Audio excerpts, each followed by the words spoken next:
जाते थे। जी महाराज, मैं वही बंदर हूँ। मगर मैंने तो पहले कभी तुम्हें बोलते हुए नहीं सुना। जी महाराज, क्योंकि मैं ज्यादा बोलना पसंद नहीं करता। महाराज, मैं जानता हूँ कि आपका सारा खजाना कहाँ है और किसने उसे चोरी किया है। अच्छा, तो बताओ फिर मेरा खजाना कहाँ है? महाराज, महल के पीछे जो पर्वत है, उस पर्वत के नीचे एक छोटी सी गुफा है। वो खजाना उसी गुफा में छुपाया गया है। लेकिन ये काम आखिर किसने किया? महाराज, मेरी एक शर्त है। अगर आप मेरी शर्त पूरी करेंगे तो ही मैं बताऊंगा कि आपके खजाने को किसने चुराया है। ठीक है, तुम्हारी शर्त मुझे मंजूर है। बताओ मुझे क्या करना होगा? महाराज, आपको मेरे मालिक यानी कुंदन को अपनी कैद से आजाद करना होगा। तुम जानते भी हो तुम क्या कह रहे हो? जी हाँ, मैं जानता हूँ, और यकीनन आपको भी जब सच पता चलेगा तब आप भी ऐसा ही करेंगे। राजा उस बंदर की बात सुनकर अपने सिपाहियों से कुंदन को आजाद करने के लिए कहते हैं। मैंने तुम्हारे मालिक को आजाद कर दिया है। अब मुझे सब सच बताओ।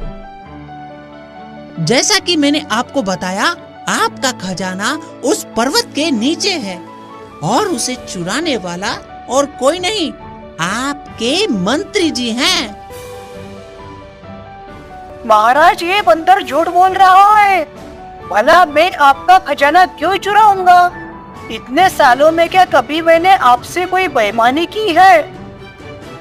मंत्री की ये बात सुनकर राजा उस बंदर से कहती हैं। मूर्ख बंदर, ये क्या कह रहे हो? तुम हमारे मंत्री जी पर झूठा आरोप लगा रहे हो। महाराज, अगर आपको यकीन नहीं है तो आप मेरे साथ चलिए और खुद अपनी आंखों से देख लीजिए। महाराज, राजा उस बंदर की बात मानकर सबके साथ उस पर्वत की तरफ निकल जाते हैं।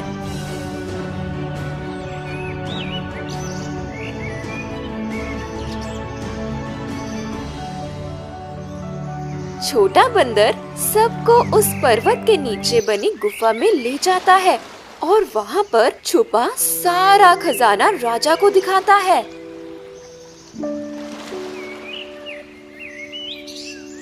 मंत्री जी, आपने मेरा खजाना चुराया, मगर क्यों? महाराज, ये झूठ बोल रहा है। मैंने ये खजाना नहीं चुराया। ये जरूर इस बंदर और उसके मालिक कुंदन का काम है। मंत्री जी, आप मेरे साथ इतनी बड़ी दगाबाजी करेंगे मैंने सोचा भी नहीं था। लेकिन अब इसकी सजा आपको जरूर मिलेगी। आपकी सजा यही है कि आप कुंदन की जगह महल में कैद रहेंगे और आपकी जगह कुंदन महल का नया मंत्री बनेगा। मंत्री को सजा सुनाने के बाद राजा कुंदन से कहते हैं। कुंदन, मुझे माफ कर दो, मैंने तुम्हें बेवजह सजा दी। नहीं महाराज, आप मुझसे माफी मत मांगिए। कुंदन, तुम्हारा ये बंदर बहुत समझदार है और तुम्हारा बहुत ही वफादार साथी है। अगर आज ये न होता तो सच में हम तुम्हें हमेशा के लिए अपनी कैद में रखते। जी महाराज, मैं जानता हूँ मेरा ये छोटा साथी मेरा वफादार है, लेकिन मुझे ये नहीं पता था कि ये बोल भी सकता है। वैसे छोटे बंदर, तुम्हें कैसे पता चला कि ये सब मंत्री जी ने किया है? जब आप कुंदन को सजा देने के लिए ले जा रहे थे, तब मुझे एक सोने का सिक्का मंत्री जी के पास से गिरा हुआ मिला। उस दिन से मैंने मंत्री जी पर नजर रखना शुरू कर दी थी और फिर जैसे ही मुझे खजाने का पता चला तो मैंने आपको आकर बता दिया। शाबाश छोटे बंदर, तुमने बहुत ही अच्छा काम किया है। शुक्रिया मेरे छोटे बंदर, मैं तुम्हारी वफादारी को सलाम करता हूँ। इतना कहकर वह अपने छोटे बंदर को गले लगा लेता है।